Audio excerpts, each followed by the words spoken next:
Halo Bang Bro, dikabarkan baru-baru ini banyak berseliweran di media sosial tentang isu Jepang yang saat ini membutuhkan banyak tenaga kerja asing, termasuk dari Indonesia. Memang Jepang saat ini menghadapi darurat tenaga kerja yang serius, terutama akibat penuaan populasi dan rendahnya tingkat kelahiran.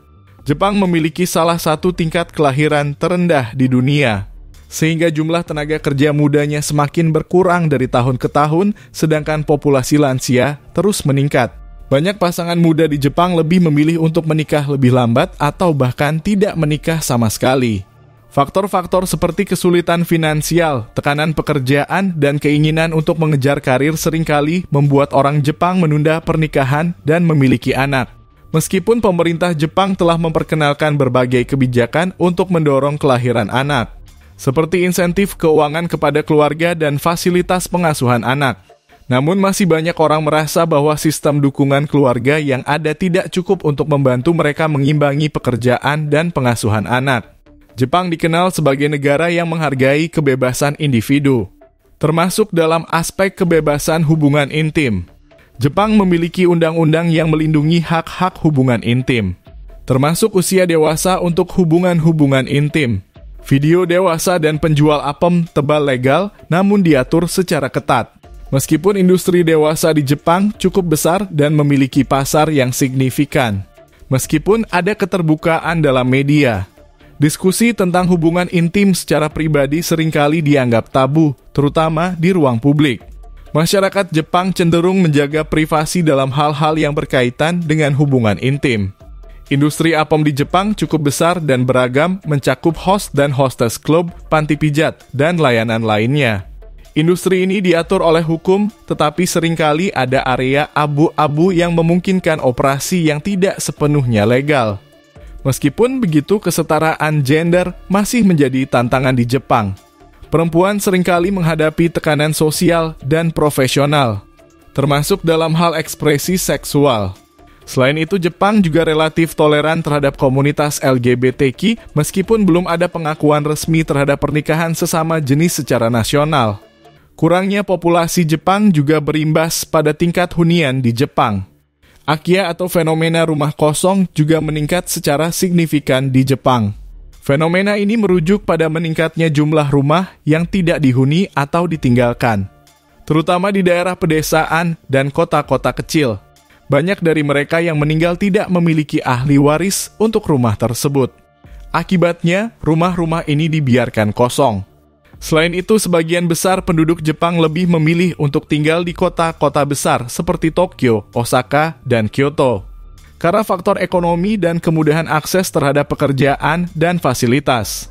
Hal ini menyebabkan desa-desa dan kota-kota kecil kehilangan penduduk muda, meninggalkan rumah-rumah kosong di tempat-tempat tersebut. Pada Oktober 2023, data pemerintah menunjukkan bahwa jumlah rumah kosong mencapai 9 juta unit atau sekitar 13,8% dari total rumah di Jepang yang mencatat rekor tertinggi. Dan bahkan diperkirakan pada tahun 2040, kemungkinan tidak akan ada lagi 900 kota kecil di Jepang. Untuk mengatasi masalah ini, pemerintah Jepang telah mengimplementasikan beberapa kebijakan.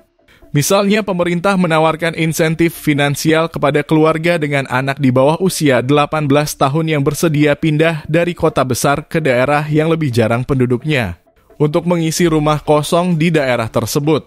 Pemerintah daerah juga mengembangkan platform online yang disebut Akiyaban, untuk memfasilitasi penjualan atau penyewaan rumah kosong kepada calon pembeli atau penyewa. Sebagai negara maju, tingkat pengangguran dan kemiskinan di Jepang relatif rendah dibandingkan dengan negara-negara lainnya. Meski Jepang terlihat makmur, angka kemiskinan tersembunyi atau hidden poverty cukup tinggi, terutama di kalangan lansia dan pekerja non-tetap. Mereka sering hidup dalam kondisi terbatas meskipun bekerja penuh waktu. Isu ini menjadi perhatian khusus bagi pemerintah untuk menjaga kesejahteraan sosial. Di Jepang, penuaan populasi dan rendahnya tingkat kelahiran di Jepang otomatis juga berimbas terhadap kebutuhan tenaga kerjanya. Meski begitu, bukan berarti saat ini Jepang sedang membuka peluang kerja besar-besaran untuk tenaga kerja asing. Pemerintah Jepang sebenarnya relatif tertutup terhadap imigrasi skala besar. Meskipun telah membuka pintu untuk pekerja asing melalui program seperti Specific Skilled Worker.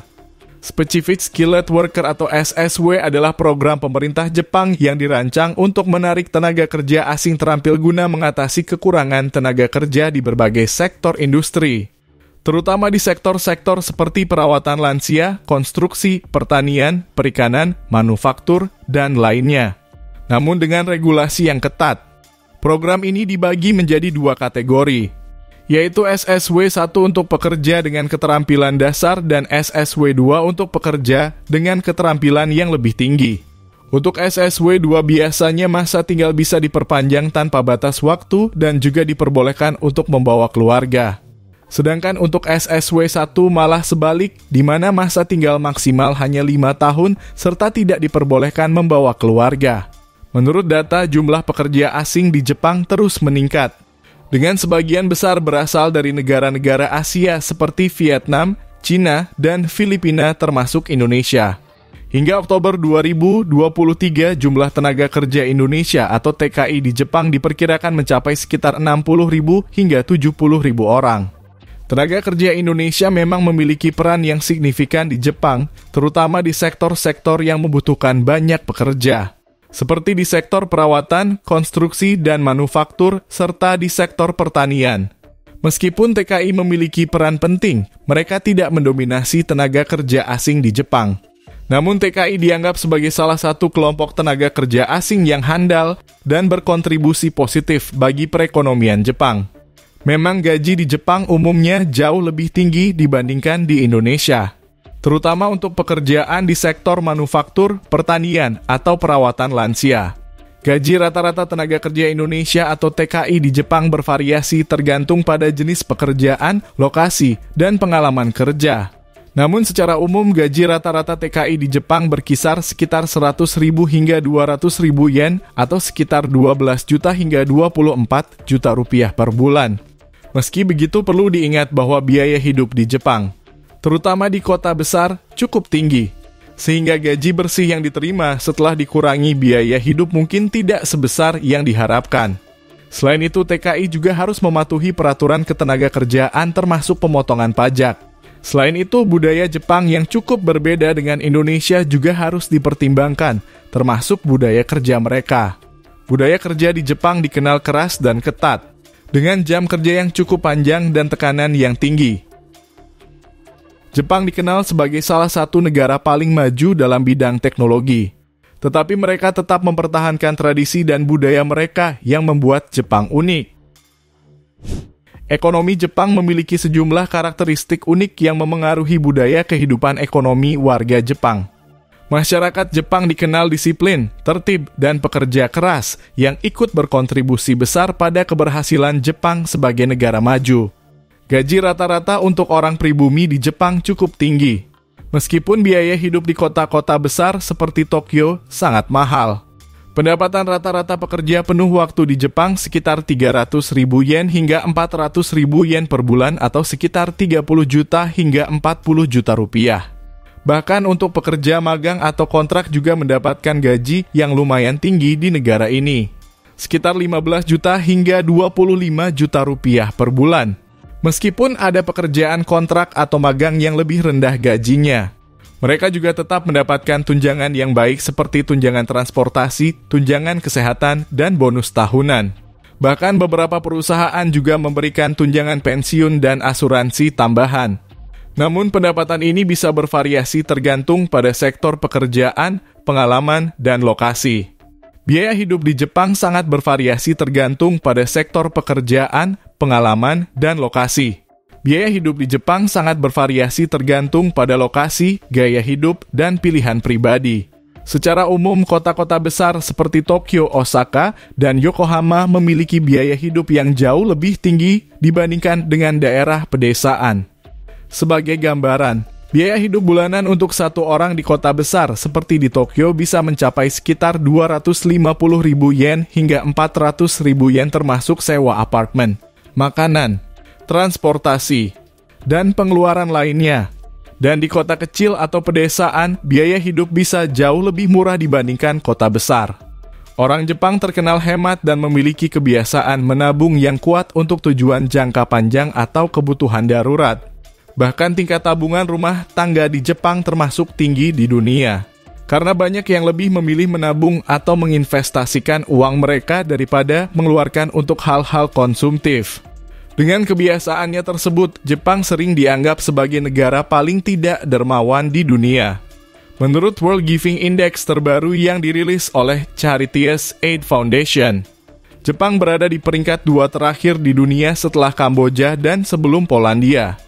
Indeks ini mengukur 3 aspek utama, yaitu aspek terhadap membantu orang asing, menyumbangkan uang, dan menjadi relawan. Meski begitu, banyak berpendapat bahwa tidak tepat untuk mengatakan bahwa Jepang adalah negara paling tidak dermawan di dunia. Alasannya, karena masyarakat Jepang cenderung lebih fokus pada kelompok atau komunitas mereka sendiri daripada orang asing. Alasan lainnya, sistem kesejahteraan sosial yang baik dari pemerintah Jepang membuat kebutuhan dasar masyarakat umumnya terpenuhi tanpa banyak bergantung pada sumbangan individu. Selain itu, orang Jepang seringkali enggan menonjolkan diri atau memamerkan amal mereka. Dibandingkan dengan negara maju lainnya, tingkat konsumsi domestik di Jepang relatif rendah. Meski pendapatan rata-rata warga Jepang cukup stabil, tetapi pertumbuhannya relatif lambat. Stagnasi ekonomi yang berlangsung sejak awal 1990-an yang dikenal sebagai dekade hilang, masih berdampak pada pertumbuhan pendapatan secara keseluruhan. Jepang memiliki budaya kerja yang sangat disiplin dan keras. Fenomena karoshi atau meninggoy karena terlalu banyak bekerja menjadi masalah sosial yang sering dibahas oleh banyak orang. Banyak pekerja, terutama di perusahaan besar, diharapkan untuk bekerja lebih dari 40 jam per minggu. Dan seringkali banyak yang melanjutkan pekerjaan mereka setelah jam kantor berakhir hingga larut malam. Jepang dikenal sebagai negara yang sangat menghargai kerja keras dan loyalitas yang dikenal dengan konsep ganbaru. Banyak pekerja yang rela lembur untuk menunjukkan dedikasi mereka pada perusahaan dan untuk tidak menunjukkan kelemahan mereka. Budaya kerja di Jepang sangat berfokus pada kesetiaan kepada perusahaan. Banyak pekerja yang menghabiskan sebagian besar karir mereka di satu perusahaan. Dan hubungan antara pekerja dan perusahaan seringkali dianggap sebagai hubungan jangka panjang. Ini menciptakan lingkungan di mana pekerja merasa kesulitan untuk menolak pekerjaan ekstra dari perusahaan. Akibatnya, stres terkait dengan pekerjaan yang berlebihan, kurangnya waktu untuk keluarga atau diri sendiri, dan beban tanggung jawab yang tinggi dapat mengarah pada masalah kesehatan mental dan fisik yang parah yang bahkan menyebabkan fenomena karoshi atau meninggoy karena terlalu banyak bekerja. Tidak heran jika tidur di tempat kerja pada jam-jam tertentu sudah sangat lumrah di Jepang. Bahkan banyak perusahaan Jepang mendorong karyawannya untuk tidur saat bekerja. Mereka percaya dengan meluangkan waktu untuk tidur saat bekerja mampu meningkatkan kinerja seseorang dalam bekerja. Selain itu, tidur di tempat kerja juga menandakan bahwa seseorang sedang bekerja keras untuk menyelesaikan tugasnya. Selain itu, disiplin adalah salah satu nilai inti dalam budaya kerja Jepang. Pekerja Jepang biasanya sangat tepat waktu, baik dalam datang ke kantor maupun menyelesaikan pekerjaan mereka. Ketepatan waktu sangat dihargai dan dianggap sebagai bagian penting dari etika profesional. Hal ini juga tercermin dalam sistem transportasi umum di Jepang, terutama kereta api yang terkenal sangat tepat waktu. Orang Jepang juga sangat menjunjung tinggi etika dan kesopanan dalam interaksi sosial yang juga tercermin dalam lingkungan kerja.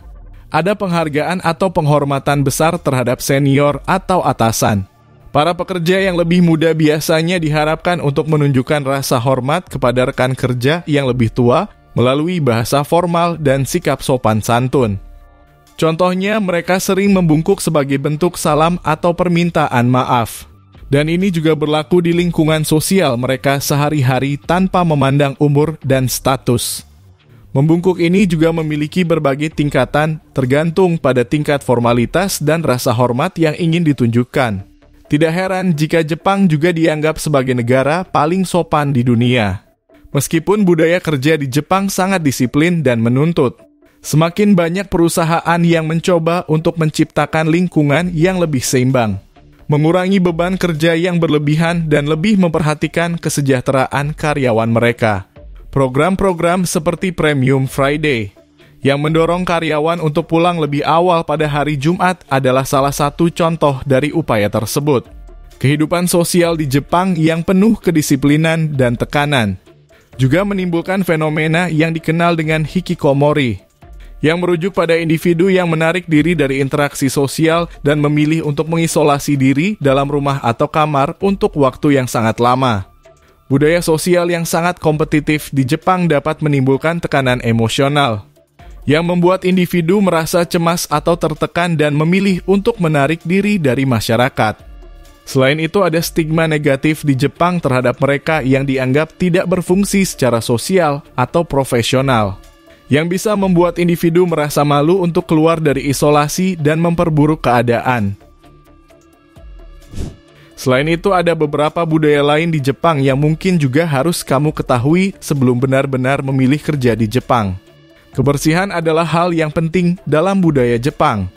Anak-anak sejak kecil diajarkan untuk membersihkan ruang kelas mereka sendiri. Di ruang publik sangat jarang ditemukan sampah, karena orang Jepang terbiasa membawa pulang sampah mereka sendiri.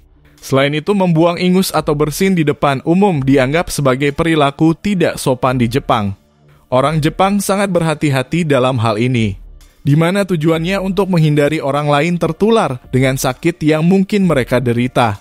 Namun jika Anda harus membuang ingus, lakukan di tempat terpencil yang tidak ada orang di sekitarnya, atau pakailah masker ketika kamu batuk.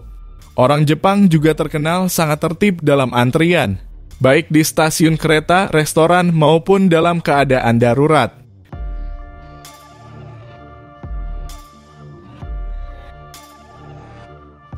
Nah Bang Bro, itulah tadi fakta menarik tentang kehidupan di Jepang. Dan terima kasih buat yang sudah menonton dari awal hingga akhir. Jangan lupa juga untuk terus mendukung saluran kami dengan cara like, komen, dan subscribe. Dan jangan lupa juga untuk berbagi berbagai pendapat kalian di kolom komentar.